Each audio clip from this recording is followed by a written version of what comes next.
नमो नमः छात्रा, मैं डॉक्टर प्रदीप आचार्य और आज हम सब मिलकर के त्रैमासिक परीक्षा की अपेक्षा से क्लास पढ़ने वाले हैं। आज की कक्षा में हम समास, आवेदन पत्र और शब्द रूप क्यों और कैसे याद करने हैं, इन सब विषयों पर चर्चा करेंगे। पर उससे पहले मैं बता दूं, आपकी जो त्रैमासिक परीक्षा चल रही है, ब्लूप्रिंट के हिसाब से कैसा पेपर आना है, आईएमपी प्रश्न क्या हैं, मॉडल पेपर क्या है, ये सारी बातें मैं अपनी क्लास में बता रहा हूं, इस चैनल पर बता रहा हूं।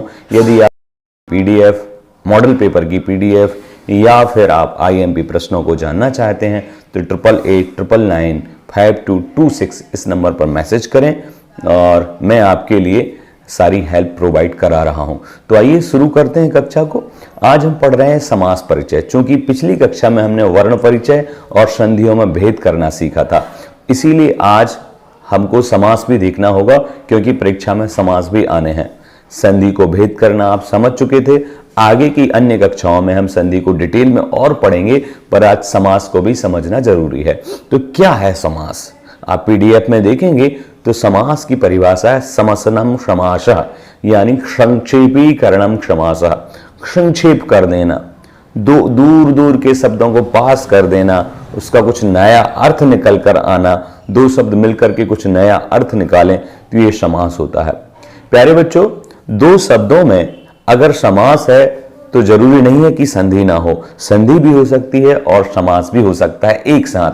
जैसे विद्याधन आलय, जो विद्यालय शब्द बना, यहां पर दीर्घ संधि भी है और तत्पुरुष समास भी है। विद्या का आलय या विद्या का स्थान। तो जो संधि थी वो वर्णों में होती थी, यानी प्रथम शब्द का अंतिम वर्ण और द्वितीय शब्द का प्रारंभ का वर्ण, दोनों वर्णों में विकार होकर के दोनों का मिलना, नया शब्द बनाना संधि था। परंतु समास वर्णों का मेल नहीं है, समास शब्दों का मेल है। दोनों शब्द किस प्रकार के हैं? दोनों शब्द में से अव्यय है या संज्ञा है या किस विभक्ति में दोनों शब्द हैं, और फिर उनके लक्षणों के आधार पर विशेषण है या विशेष है। इन दोनों के ज्ञान के आधार पर इन दोनों शब्दों को जोड़ा जाएगा और फिर वो किन नियमों से जोड़ा जाएगा, ये समास पर निर्भर करता है। तो नॉर्मली हमने ये समझा कि समास का शाब्दिक अर्थ होता है संक्षेप, शॉर्ट में कर देना, यानी दो या दो से अधिक शब्दों के मिलने से जो मुख्यतया नया और संक्षिप्त रूप बनता है वह समास कहलाता है। ये तो स्पष्ट हो गया कि समास मतलब संक्षेप करना, दो या दो से अधिक शब्दों का मिलकर एक साथ आना समास कहलाता है। अब समास में दो शब्द तो होंगे बच्चों, तो दो शब्द में पहला शब्द अव्यय भी हो सकता है, संज्ञा भी हो सकता है, या पहला शब्द विशेष हो सकता है, विशेषण हो सकता है, उपमान हो सकता है, उपमेय हो सकता है, या फिर संख्या भी हो सकता है पहला शब्द। इस प्रकार से शब्द कई प्रकार का होता है। इसी कारण से समास के भेद भी कई बनेंगे। अब जब शब्द कई प्रकार के हैं और अलग अलग प्रकार के शब्द मिलेंगे तो उनके मिलने के नियम भी अलग अलग होंगे। इस अपेक्षा से समास के भेद हैं। अब आपको सिंपल में बता देता हूं, संस्कृत की अगर बड़ी पुस्तकों से आप पढ़ोगे तो आपको 5 समास पढ़ने को मिलेंगे, और बिल्कुल सामान्य स्तर की पुस्तक से पढ़ोगे तो आपको 6 समास मिलने को मिलेंगे। पर आपकी 10वीं में 4 समास बताए गए हैं। ये सब क्या है? तो आप जिस क्लास में हो उसी क्लास के लेवल से चलना है। तो मुख्यतः समास के आपकी क्लास में 4 भेद बताए हैं, और जो 6 भेद होते हैं ना, उसी एक भेद, जैसे पहला भेद समास का है अव्ययी भाव और दूसरा भेद है तत्पुरुष समास। तो तत्पुरुष समास के ही 2 भेद हो जाते हैं अंदर, कर्मधारय और समास, द्विगु समास, तो कर्मधारय और द्विगु, ये दोनों समास तत्पुरुष के ही अंतर्गत आते हैं। तो 4 समास तो वो हो गए, अव्ययी भाव, तत्पुरुष, द्वंद्व और बहुब्रीहि समास। तो इस तत्पुरुष समास में ही जो द्विगु समास और कर्मधारय समास, ये 2 और समास शामिल हुए हैं। इस प्रकार से सामान्यतया 6 समास हो जाते हैं। अगर आपके लिए प्रश्न आए और ऑप्शन में पूछा जाए कितने समास हैं, अगर ऑप्शन में 4 है तो आपको 4 पर टिक करना है, 6 है तो 6 पर टिक करना है। हाँ, 5 समास आपको नहीं पढ़ाए जाते हैं। ये बड़ी कक्षाओं की अपेक्षा से 5 समास हैं। एक समास और बढ़ जाता है चारों समास में, तो 5 हो जाते हैं। तो कुल मिलाकर के अगर और डिटेल किया जाए तो 7 समास हो जाते हैं, पर आपको 4 लिखने हैं। आइए चलते हैं इन समासों की परिचय की ओर। पहला समास है अव्ययी भाव समास। क्या है अव्ययी भाव समास? तो इस समास देखें आप, जैसे मैंने पहले ही बताया था, अव्ययी भाव समास, तत्पुरुष समास, बहुब्रीहि समास और द्वंद्व समास, ये 4 समास हैं। इस तत्पुरुष समास के अंतर्गत ही 2 समास आए, द्विगु समास और कर्मधारय समास। अब चूंकि हमें अव्ययी भाव समास समझना है कि अव्ययी भाव समास क्या है, तो अव्ययी भाव समास में 2 शब्द होंगे, किसी भी समास में 2 शब्द होंगे। तो अव्ययी भाव समास में दोनों कौन कौन से शब्द होंगे, तो ये आप आंख बंद करके याद कर लीजिए। अव्ययी भाव जैसा नाम है वैसे ही इस समास का लक्षण है, पहला पद अव्ययी होगा। 2 शब्द होंगे, उन शब्द को पद भी कहते हैं या पदार्थ भी कहते हैं। तो पहला पद, पहला पदार्थ या पहला शब्द अव्यय ही होगा। कौन से समास में? अव्ययी भाव समास में। और पहला शब्द अव्यय होता है और उस पहले ही शब्द की प्रधानता होती है, मतलब इस समास में पहला शब्द ही प्रधान होता है। मतलब आप कहोगे सर 2 लोग हैं, दोनों लोग में मॉनिटरिंग कौन करेगा, मुख्यतः किसकी बात मानी जाएगी, बड़ा सा कौन सा शब्द होगा?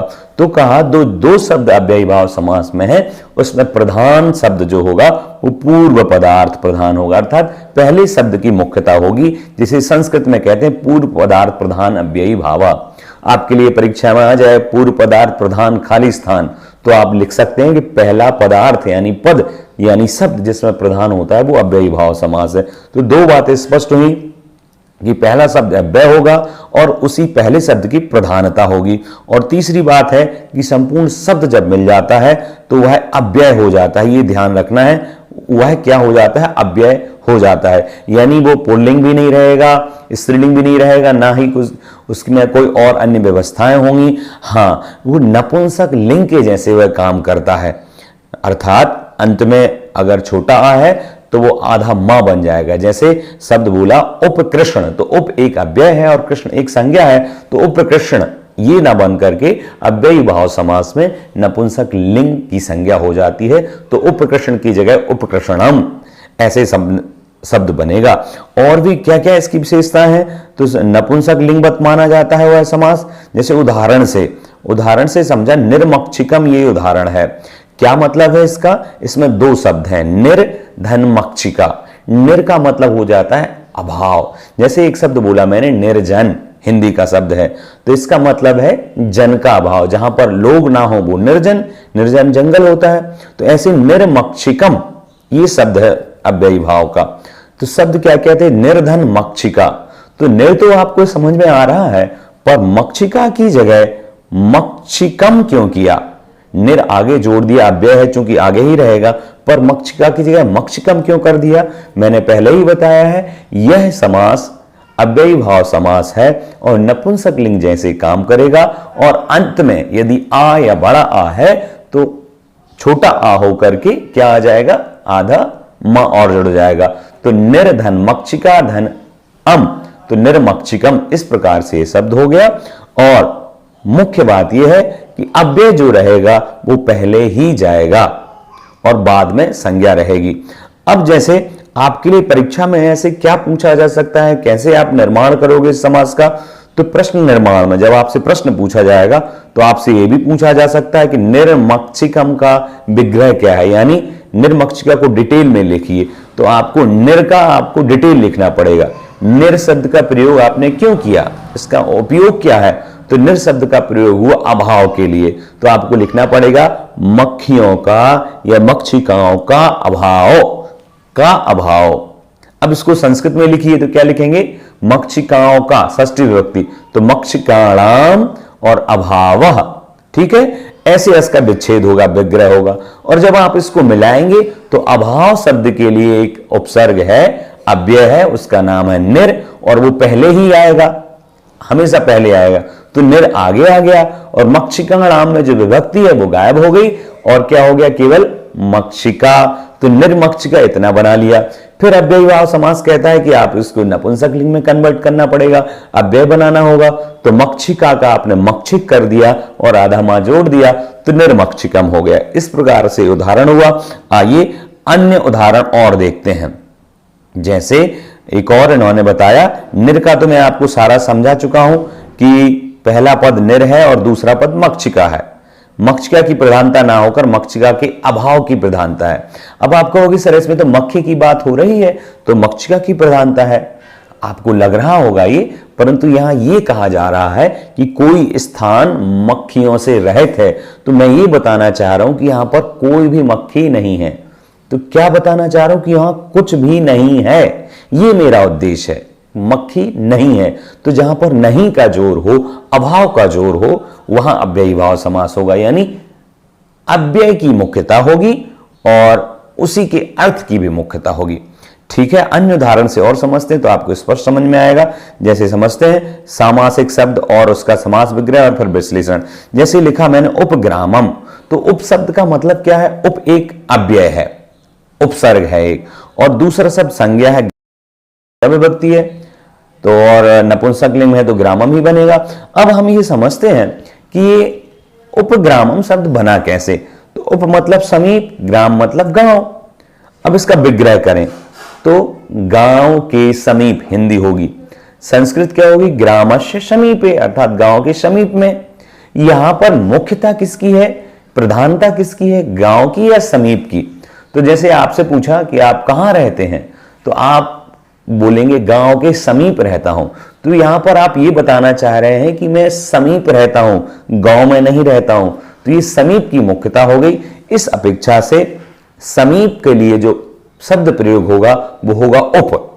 अब आप कहेंगे सर समीप ही क्यों प्रयोग नहीं कर सकते, या मक्षिकाणा निर्मक्षिकम में जो निर उपयोग किया था वहां पर अभाव शब्द का प्रयोग क्यों नहीं किया? तो ये स्पष्ट समझ लें प्यारे बच्चों, अभाव शब्द के लिए निर का ही प्रयोग होगा, क्योंकि यह अव्ययी भाव समास है और यहां पर पहला शब्द अव्यय ही होना चाहिए, और अभाव के लिए एक अव्यय है निर। तो हमने अभाव की जगह निर प्रयोग किया और वो निर आ गया। अब आप कहेंगे सर समीप, गांव के समीप, यहां समीप ही आगे लिख दो, समीप ग्रामम, ऐसा क्यों नहीं? बोले समीप के लिए उपसर्ग है या अव्यय है उप, तो आपको उप का ही प्रयोग करना पड़ेगा। उप आगे लिखा और आपने ग्राम लिखा।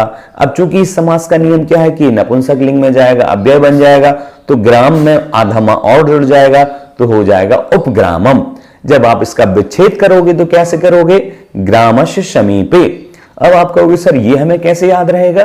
तो ये आपको कैसे याद करना है, जैसे उप का मतलब पता होना चाहिए कि समीप है, और समीप शब्द के साथ निश्चित है षष्ठी विभक्ति आती है। तो आपने सबसे पहले विग्रह में लिखा ग्रामस्य, षष्ठी विभक्ति कर दी और समीपे कर दिया। तो आपको उपसर्ग और उपसर्ग का मतलब पता होना चाहिए, और वह उपसर्ग पहले आएगा, पर जब उसका विच्छेद करेंगे तो उपसर्ग अपने अर्थ में बदलेगा और उस उपसर्ग के अर्थ के साथ जो विभक्ति आनी है वही आएगी। जैसे उपग्राम में हुआ कि उप शब्द समीप के अर्थ में आता है और समीप शब्द में के साथ षष्ठी विभक्ति का प्रयोग होता है, इसलिए ग्राम में षष्ठी विभक्ति का प्रयोग हुआ। और उदाहरण देखते हैं, जैसे ये लिखा निर्जनम, जनानाम अभावः। अब आप कहोगे सर ये समझ नहीं आया, वही मक्खियों का अभाव, अच्छा मक्षिकाणाम अभावः। अब अभाव शब्द के लिए कौन सा अव्यय है, कौन सा उपसर्ग है? निर। तो निर को हमने आगे लिखा और जन और जोड़ दिया तो निर्जन हो गया। अब चूंकि नपुंसक लिंग में बनाना है तो निर्जनम हो गया। विच्छेद कैसे करेंगे?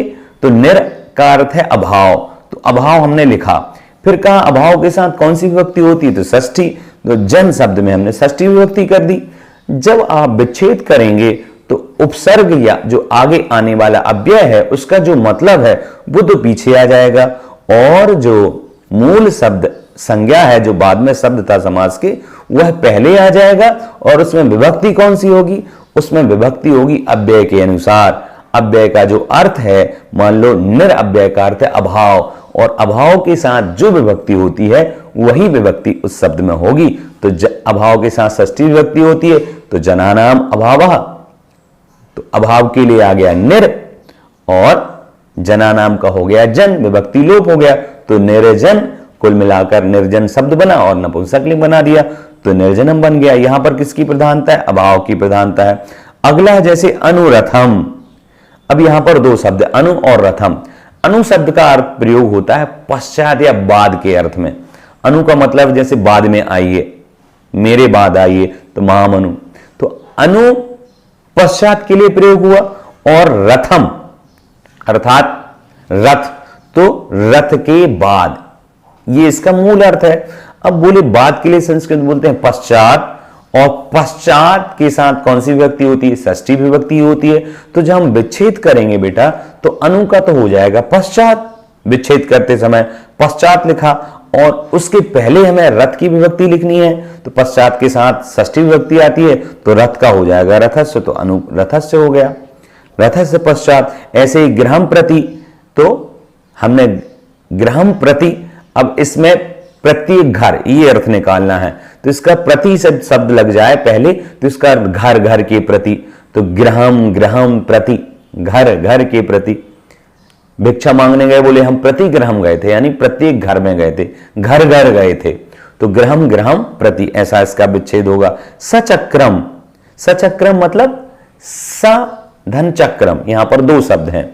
अब यहां पर चूंकि शब्द सह था, सह का केवल बचा सा, यह सहित का केवल बचा सा, तो इसका जब विच्छेद करेंगे तो होगा चक्र के साथ। सचक्रम का मतलब क्या है? चक्र के साथ, यह चक्र से सहित, और जब सहित या साथ आता है तो तृतीय विभक्ति होनी चाहिए, तो हमने सा का सहितम लिखा और चक्र लिखा आगे, तो चक्र में तृतीय विभक्ति कर दी। देखो चक्रेण सहितम, क्योंकि सा का मतलब है सहितम, और कह रहे हैं कि चक्रेण सहितम के साथ होती तृतीय विभक्ति, तो चक्र में कौन सी विभक्ति कर दी? तृतीय विभक्ति कर दी। इस प्रकार से चक्रेण सहितम बन गया और यहां सहित की प्रधानता हुई।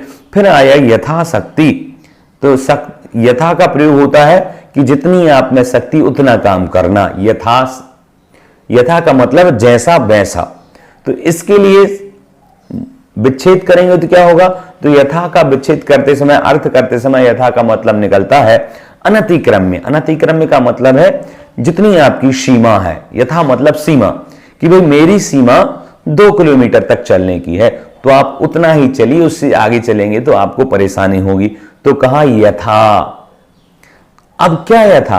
अब किसी में भी जोड़ सकते हैं शक्ति की, तो यथाशक्ति, यथा धनम, यथा ज्ञानम, इस प्रकार से सीमा जब बताई जाए कि आपकी जितनी सीमा हो तो आप आगे यथा लगा सकते हैं और सब जोड़ के नपुंसकलिंग में कन्वर्ट कर सकते हैं। अब आप कहोगे सर कि यहां पर तो शक्ति ज्यों करते हो, यहां पर आधा माह क्यों नहीं आया? तो जहां पर छोटा आ या बड़ा आ अंत में हो वहां आधा माह जुड़ेगा, और जहां पर ई हो तो जैसा है वैसा का वैसा रहेगा, बस वो अव्यय बन जाएगा। इस प्रकार से इसमें सीमा की प्रधानता है। तो आपको अव्ययी भाव समास से ये तो समझ में आ गया होगा कि पहला जो शब्द है वो अव्यय ही रहेगा, अंत में नपुंसकलिंग रहेगा, और अव्यय के अर्थ की प्रधानता रहेगी। अव्यय का अर्थ आपको याद करना होगा, और जो दूसरा शब्द रहेगा उसमें कोई भी विभक्ति लगाकर आपको अर्थ निकालना होगा। इस प्रकार हमने अव्ययी भाव समास देखा। अब दूसरा समास जो है वो है तत्पुरुष समास। जैसे अव्ययी भाव समास में पूर्व पदार्थ यानी पहले शब्द की प्रधानता थी, वैसे ही तत्पुरुष समास में उत्तर पदार्थ प्रधान है। उत्तर पदार्थ प्रधान मतलब दूसरे पद की प्रधानता है, अन्य पद की प्रधानता है, और इसमें पहला पद विशेषण का कार्य करता है। मतलब जो दो शब्द रहेंगे उसमें दूसरा शब्द मुख्य रहेगा और जो पहला शब्द है वो केवल विशेषता बताएगा। जैसे मैंने बोला राम बाग, तो यहां पर मैं राम की बात कर रहा हूं या बाग की बात कर रहा हूं? बताइए। यहां पर मैं बात कर रहा हूं बाग की, और उस बाग या उस बगीचे की विशेषता है कि वो राम का है। तो जो राम है यहां राम की बात नहीं है, राम तो केवल विशेषता बताने के लिए है। जैसे एक और उदाहरण समझते हैं, राजपुरुष, तो यहां पर पुरुष की विशेषता है। तत्पुरुष समास में किसकी विशेषता रहती है? दूसरे शब्द की। तो पुरुष की विशेषता क्या मतलब? यहां पर मैं राजा की बात नहीं कर रहा हूं, मैं बात कर रहा हूं पुरुष की, और वो पुरुष की विशेषता क्या है? वो कि वो राजा का पुरुष है। तो जो पहला शब्द तत्पुरुष समास में है वो बताता है विशेषता, और जो दूसरा शब्द है उसकी होती है मुख्यता। तो पुरुष की बात हो रही है या बाग की बात हो रही है, तो राम बाग में राम विशेषता बता रहा है और राजपुरुष में राज विशेषता बता रहा है, और बात हो रही है पुरुष की। तो ऐसा तत्पुरुष समास होगा। याद रखना है कि तत्पुरुष समास में उत्तर पद यानी दूसरे पद की प्रधानता होगी, और जो पहला शब्द है राम या राज यह बताएंगे विशेषता। और कहा समस्त पद में पूर्व पद की विभक्ति का लोप हो जाता है, और जो पहला शब्द है उसमें द्वितीय विभक्ति, तृतीय विभक्ति, चतुर्थी विभक्ति, पंचमी विभक्ति, षष्ठी विभक्ति, सप्तमी विभक्ति, कोई भी विभक्ति हो जाएगी। और जब समास करेंगे, जब जोड़ेंगे तो विभक्ति का लोप हो जाएगा। जैसे राम बाग का हम विच्छेद करेंगे तो हो जाएगा रामस्य बागः। अब जब इसको मिलाएंगे तो हो जाएगा राम बागः। रामस्य की विभक्ति लोप हो गई तो क्या बचा? राम बाग बचा।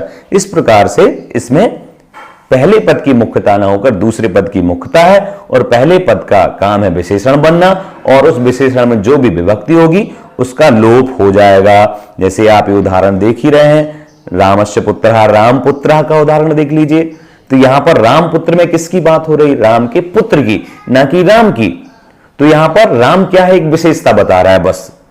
तो पहले शब्द में जो द्वितीय से लेकर सप्तमी तक विभक्ति रहेगी उसका लोप होकर समास बनेगा। तो रामस्य पुत्रः का बन गया रामपुत्र। विभक्ति का लोप हो जाता है जो पहले शब्द में थी। ठीक है, अन्य उदाहरण से समझते हैं। जैसे क्या है? ग्रामगतः, मतलब इसका क्या मतलब है? गांव को गया। तो को के लिए द्वितीय व्यक्ति का प्रयोग होता है, तो ग्रामम गतः कर दिया। अब इसका समास करो, इसका मतलब है गांव को गया। तो यहां ये बात बताना चाह रहे हैं कि गया, यहां गांव की बात नहीं है, मुख्यता इसकी गया। तो जो गया है वो कहां गया है, जाने की विशेषता क्या है? तो बोले गांव गया है। तो गांव में विभक्ति चलेगी और ये विशेषता का काम करेगा, और जब हम समास करेंगे तो विभक्ति का लोप हो जाएगा। अब आप कहेंगे विभक्ति का लोप क्यों कर रहे हैं? समास का मतलब ही है कि जो बड़ा शब्द है उसका लोप कर देना, जो बड़ा शब्द उसको शॉर्ट बना देना। शॉर्ट कैसे बनाएंगे? तो जो बीच में विभक्तियां आ रही हैं उनको नष्ट कर देंगे, उनको हटा देंगे तो पूरा शब्द बन जाएगा। तो ऐसे ही ग्रामम गता का बन गया ग्रामगतः।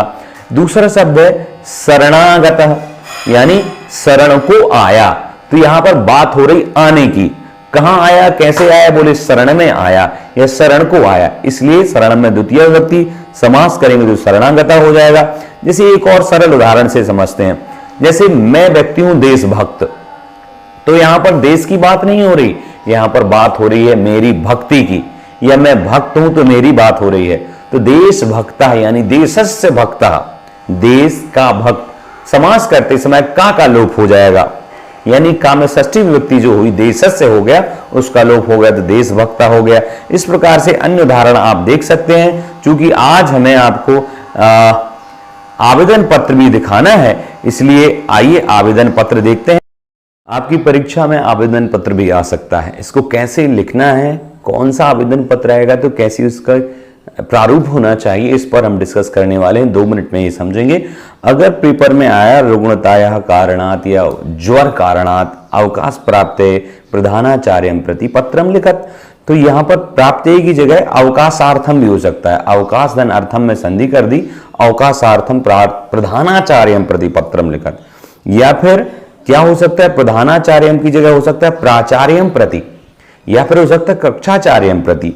ये आपको देखना है कि किसके लिए लिखना है। साथ ही साथ अवकाश किस कारण से लेना है, रुग्णता के कारण से या किसी और कारण से अवकाश लिखना है। या फिर हो सकता है अवकाश की जगह स्थानांतरण पत्र प्राप्त किए, ऐसा भी आवेदन आ सकता है। तो सभी आवेदन की शुरुआत सेवायाम से ही होगी, तो आपको सबसे पहले लिखना है सेवायाम। फिर उसके बाद आएगा, अगर प्रधानाचार्य को लिखने के लिए कहा है तो आप प्रधानाचार्य को लिखेंगे, यदि कक्षाचार्य को लिखने को कहा है तो आप कक्षाचार्य लिखेंगे, या जिसको लिखने कहा है वो लिखेंगे। और अंत में उसमें महोदयाः ऐसा जोड़ देंगे बहुवचन करके, बड़ा या और विसर्ग, तो आपको कोई समस्या नहीं रहेगी। तो प्रधानाचार्य महोदया। यहां पर आप श्रीमंतः भी लिखेंगे तो और अच्छा रहेगा, तो श्रीमंतः प्रधानाचार्य महोदया।